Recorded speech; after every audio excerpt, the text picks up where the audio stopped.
मानसिक दिवालियापन बोलते हैं इसको। बात कुछ थी और बात कुछ की जा रही है, इसमें फर्क का लिखा होगा। कहीं भारत बांग्लादेश ट्रीटी नहीं लिखा है, इस ट्रीटी का नाम है भारत बांग्लादेश ट्रीटी, गंगा पानी। और इनके देखेंगे तो फर्क का लिख रहे हैं। ये फर्क का क्या है ये जानना बहुत जरूरी है बिहार के लोगों को। ये है भारत बांग्लादेश बॉर्डर पर, जहां पानी को बैरिकेड करते हैं हम। बैरिकेड करते हैं किस पर्पज से? कि हमारी मर्जी जितना हम बांग्लादेश को पानी दें या न दें। अगर वो हटा देंगे तो कैसे पानी रुकेगा? अगर हम गंगा पे फरक्का को हटा दें तो पानी जो हम कंट्रोल कर रहे हैं, अपने हिस्से का पानी यूज जो कर रहे हैं, हमारा यूज भी खत्म हो जाएगा। और जो पानी बांग्लादेश को नहीं देने की इच्छा थी, वो पानी 2 गुना रफ्तार से बांग्लादेश में जाने लगेगा। बड़ा अद्भुत बात है। कौन ऐसा कालिदास बने हैं जिस डाल को बैठ कर के खुद काट रहे हैं? ये नए कालिदास लोग हैं। फरक्का बैराज का महत्व भारत में वही है जो दुनिया में स्वेज नहर का है, जिसको पनामा नहर कहते हैं। क्या करता है पनामा नहर? 2 समुद्र को जोड़ता है। वो नहर बनाई गई थी किस लिए? 2 समुद्र को जोड़ने के लिए कि डिस्टेंस कम हो जाएगा और इससे दुनिया का व्यापार बढ़ेगा। क्या बनाया गया था? नहर बनाया गया था। फरक्का भी भारत की स्वेज नहर के समान है, जहां से हम 40,000 क्यूसेक पानी हम हुगली नदी में ले जाते हैं, जिस हुगली नदी पर कलकत्ता पोर्ट है और इसके बाद उसका हल्दिया पोर्ट है।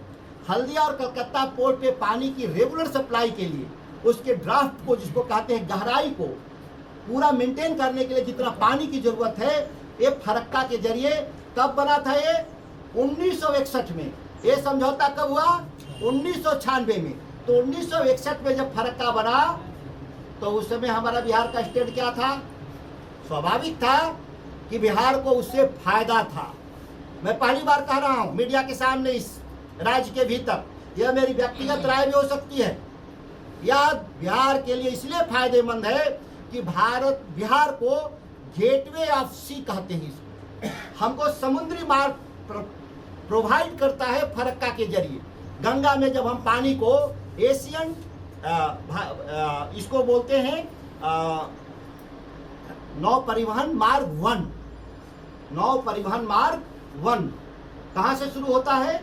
हल्दिया से इलाहाबाद। ये भारत का इनलैंड वाटर के रूप में, भारत के भीतर पहला इनलैंड वाटर का जो हमारा रूट है, हल्दिया कलकत्ता उसको बोलते हैं। उस रूट को पानी मेंटेन करने के लिए हल्दिया से हम उसको पानी देते हैं उसमें, तब जाकर के हमारा मेंटेन होता है। और हमारा बिहार का और उत्तर प्रदेश का, नेपाल का, ये हम समुद्री व्यापार में हम दुनिया से कनेक्ट होते हैं। कौन ऐसे कालिदास लोग बैठ गए जो अपनी जिस डाल पे बैठे उसी को काटने की बात कर रहे हैं? जिस दिन हमारा फरक्का बैराज खत्म, उस दिन हमारा समुद्री मार्ग ठप हो जाएगा और कोई भी लैंड लॉक स्टेट डेवलप कर ही नहीं सकता।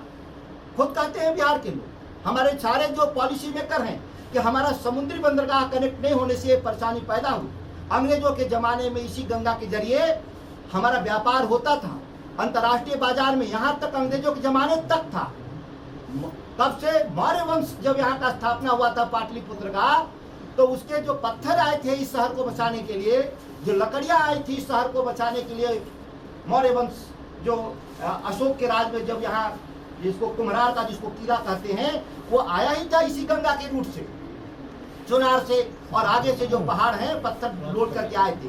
तो हमारा जो हजारों साल से बिहार को दुनिया के व्यापार में जो गंगा हमारी सहायक थी, वो धीरे धीरे नष्ट इसलिए हो गई कि हमने गंगा का पानी अंधाधुंध यूज किया खेती के लिए, पीने के लिए, शहरीकरण के लिए, उद्योगों के लिए, जिसके चलते गंगा लगातार श्रिंक कर रही है, गंगा मर रही है। तो इसको जीवित करने का उपाय करना होगा। अगर हम जीवित करने का उपाय यही है कि बांग्लादेश को पानी हमको नहीं देना चाहिए, हमारा पानी का इस्तेमाल पहले करना चाहिए और उसी गंगा के जरिए हमारा नेपाल से रिश्ता मजबूत होगा। जिस कोसी हाई डैम बनाने की हम बात करते हैं बिहार के तरक्की के लिए, वो इसी शर्त पर नेपाल तैयारी है कि कोसी डैम तभी हम भरने देंगे जब मुझे कोसी नदी के जरिए और गंगा होते हुए, हुगली होते हुए समुद्र तक हमको व्यापार का एक्सेस मिलेगा। जिस दिन फरक्का हम तोड़ देंगे वो दिन हमारा सारा एक्सेस खत्म हो जाएगा, फिर हम कोसी कभी नहीं बना पाएंगे, कभी उत्तर बिहार हमारा डेवलप नहीं होगा, नेपाल कभी डेवलप नहीं होगा, हम हमेशा गरीब के गरीब बने रहेंगे। शायद यह जुड़वा सवाल था। गंगा का समझौता और हल्दिया और फरक्का का कॉम्बिनेशन, दो अलग अलग सवाल था और दोनों को इसीलिए अलग अलग बताने की हमको जरूरत पड़ी। इसीलिए जो सवाल आप करिएगा सत्ता पक्ष से, वो दोनों को अलग अलग तरीके से करिएगा, दोनों को मिलाने की जरूरत नहीं है। अगर किसी को कोई कंफ्यूजन होगा तो आप पूरे साक्ष्य उनको दिखा सकते हैं। इसका समरी मैंने रिपोर्ट तैयार कर दिया है 7 पेज में। उनके जो बयान है वो तो आपके हाथ में होंगे। जो संजय झा के लगातार जो बयान है वो सभी एजेंसियों पे मैंने देखा। इसके अलावा बार बार नीतीश कुमार क्या कर